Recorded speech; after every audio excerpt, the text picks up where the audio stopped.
Hello everyone, so for today's video I will teach you how to enable dark mode in File Explorer in Windows 10. So let's start.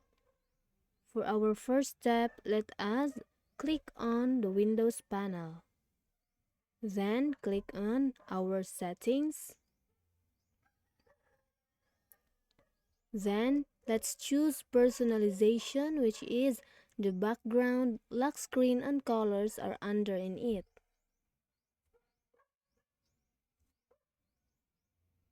So let us choose the colors. So in choosing your color, you can choose whether it is light, dark or custom. So let us choose dark.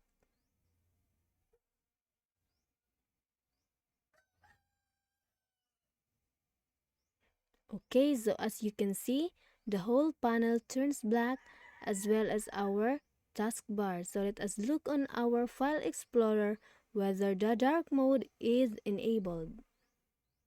Okay, so our File Explorer is already in dark mode. So I hope you've learned something for today's video and thank you for watching.